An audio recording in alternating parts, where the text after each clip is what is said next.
नरेंद्र मोदी जिंदाबाद, युद्धवीर सेठी जिंदाबाद, युद्धवीर सेठी जिंदाबाद।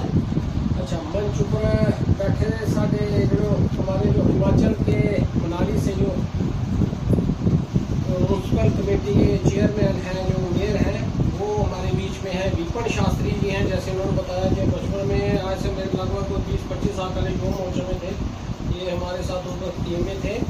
और इस जिला के जो अध्यक्ष हैं अशोक सलगोत्रा जी हैं, तो ओबीसी समाज से। और हमारे बीच में सुभाष जी हैं, प्रवीण बड़ियाल जी हैं जो वाइस प्रेसिडेंट हैं, और मदन गोपाल टोंडी जी, और सबसे बड़ी जो हमारे तरुण टाली है, जिनकी अध्यक्षता में ये एक ओबीसी समाज के, मैं इसको मानूँ तो एक युवा सम्मेलन ही हम कह सकते हैं। और जैसे इन्होंने बताया है कि आप सभी प्रमुख लोग हैं, अपने अपने वर्ग को, आप अपने अपने समाज को आप आपके पीछे चलते हैं, आपके कहना ही मानते हैं। इसलिए ये बहुत ही अच्छा है कि आप प्रमुख लोग यहाँ पर आए हैं। और मैं तो यही निवेदन करना चाहता हूँ कि आपने तो खुद अपने से वोट तो डालना है, इसके अलावा आपने अपने समाज के अन्य लोग जो आपके रिलेटिव हैं या कुछ है, कई बार ऐसा ही माहौल बन जाता है कि भैया आज वोट पढ़ने हैं तो आज छुट्टियां ऐसे करें कि चलो बच्चे से चले के चलो आज पत्नीटॉप चले जाए, मतलब छुट्टी मिली है आज।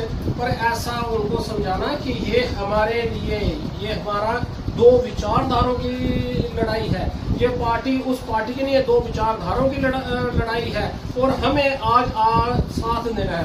आपने देखा होगा कि अयोध्या में जहाँ से 8 लाख की हमें मार्जिन मिलना था, वहाँ पे 1 लाख की, और वो उस पार्टी का नेता वहाँ अयोध्या में MP बन के आया, जिस समाजवादी ने हमारे जो समाज सेवक थे उन पर गोलियां चलाई थी। और जम्मू में भी कई जो जख्मी हुए थे उनकी बेचारे टांगे आज तक नहीं ठीक हुई है। उस समाजवादी पार्टी को हमने जिताकर अयोध्या से वहाँ पर भेज दिया। मोदी जी बनारस से लड़े तो भी कितना मार्जिन पे क्यों हुआ? उसका यही था कि लोग कम निकले।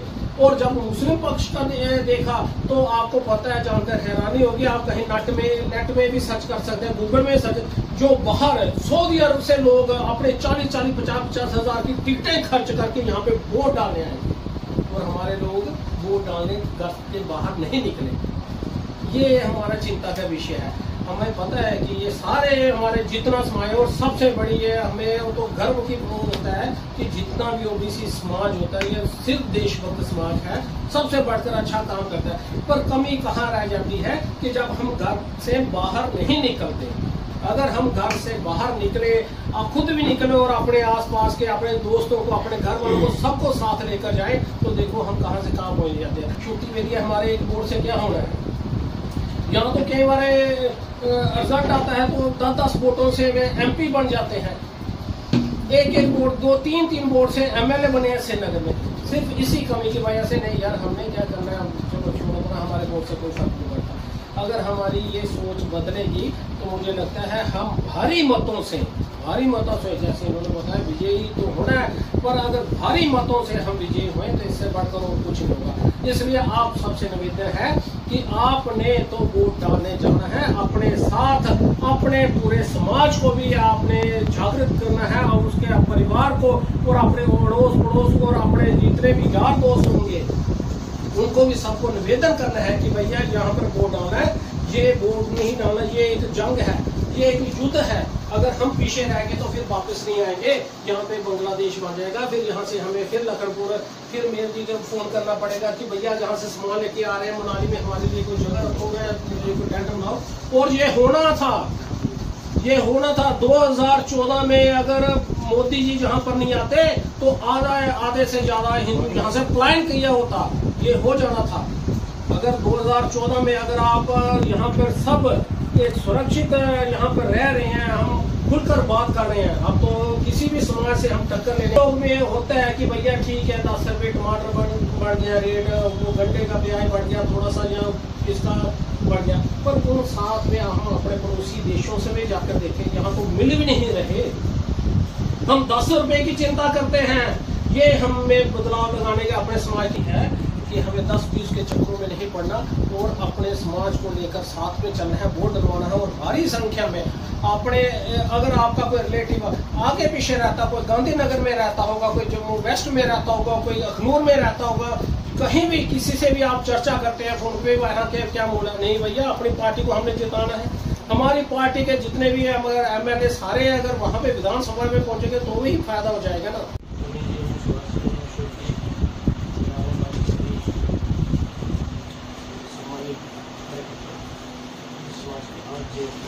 मौके मिला आप सब लोगों के साथ बैठने का। मैं मनाली से हूँ, चमन कपूर चेयरमैन से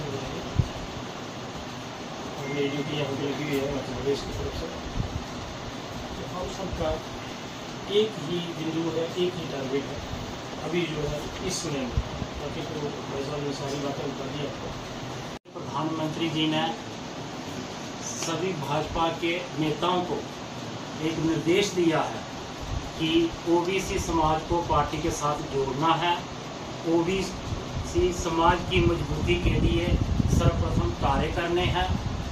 भारत सरकार ने ओबीसी समाज को मजबूत करने के लिए एक विशेष योजना का भी जो है यहाँ वार्ड नंबर 4 में जो हमारे यहाँ के मंडल अध्यक्ष हैं ओबीसी मोर्चा के तरुण टाग जी, उनका यहाँ पर काली जन्नी वार्ड नंबर 4 में यहाँ पे एक युवा ओबीसी समाज के लोगों द्वारा एक बैठक रखी गई, बहुत ही बढ़िया रही थी। कि जैसे कि हम जानते हैं कि जो युवा है वो वैसे भी हमारे मोर्चा की और हमारे समाज की हड्डी है। इसमें बहुत सा सभी ने अपने अपने विषय रखे। मुख्य तौर पर यहाँ पर हमारे चमन कपूर जी जो हिमाचल से आए हैं यहाँ पर, और विपिन शास्त्री जी हैं हमारे इस जिला के अध्यक्ष, अशोक सगोत्रा जी, प्रवीण जी हैं।